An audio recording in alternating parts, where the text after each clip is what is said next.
Selamat datang di Bersuara untuk Cerita.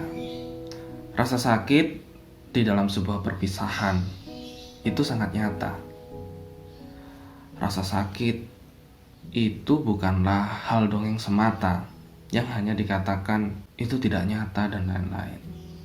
Karena perpisahan merupakan ujung dari sebuah pertemuan, di mana Anda bertemu seseorang, di mana Anda bertemu dengan sesuatu yang mungkin Anda miliki.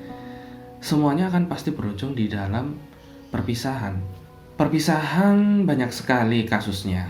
Mulai dari perpisahan yang mungkin hanya berpisah secara jarak, perpisahan dari sisi status, dan yang paling dalam adalah perpisahan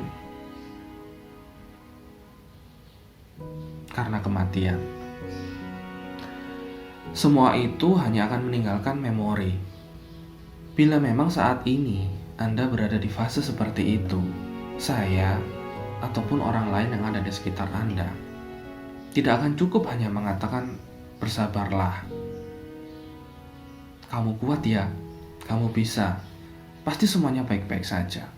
Itu tidak akan banyak membantu, karena apa yang dirasakan seseorang itu bukanlah fase yang dia harus kuat.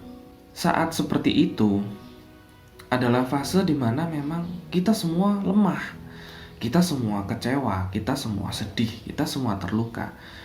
Dan itu tidak baik bila memang harus disuruh menjadi baik atau menjadi semangat atau harus hanya bersabar. Tapi yang mungkin saya bisa sampaikan adalah tidak apa-apa kamu sedih, tidak apa-apa kita meluapkan emosi kita. Tidak apa-apa kita membutuhkan waktu sendiri untuk kita menenangkan diri.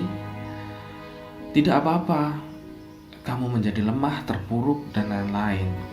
Tetapi yang harus diingat adalah di dunia ini kita tidak punya apa-apa. Di dunia ini semuanya hanyalah titipan. Tidak ada yang abadi, tidak ada yang bisa selamanya tetap kita miliki. Dan yang harus selalu difahami adalah ketika kita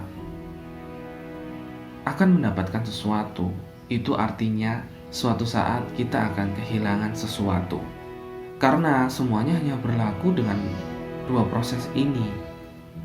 Kalau memang kita tidak ditinggalkan, maka kita akan meninggalkan. Itu adalah fitrah dari semua hal yang ada di dunia ini. Merelakan bukan berarti harus melupakan. Merelakan adalah menempatkan sesuatu tetap berada di tempatnya.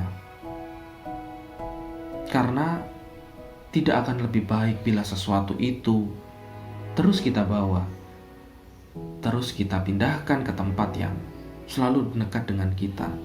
Karena merelakan itu adalah fase di mana kita mempersiapkan untuk hal baru yang akan kita terima, hal baru yang akan bertemu dengan kita. Merelakan itu bukanlah membuang, tapi merelakan adalah menempatkan hal-hal yang telah pergi tetap berada di hati dan pikiran kita, dan menyadari bahwa mereka kini hanya sebuah memori. Dan tugas kita adalah bisa tetap mengingat memori itu dengan kembali di dalam kondisi terbaik kita. Semoga untuk semua yang saat ini sedang mengalami di dalam fase perpisahan dan harus merelakan, kalian semua bisa melewati fase ini dengan baik. Luapkanlah kesedihan kalian, luapkanlah keterpurukan kalian. Yang kalian butuhkan adalah teman, support ketika Anda melewati fase tersebut. Dan setelah Anda memang puas untuk menangis, untuk terpuruk, tugas Anda selanjutnya adalah Anda kembali bangkit dan melanjutkan hidup Anda. Karena apapun yang pergi dari Anda, yang paling mereka inginkan adalah Anda menjadi pribadi yang lebih kuat setelah kepergian mereka. Bersuara untuk cerita, sampai jumpa.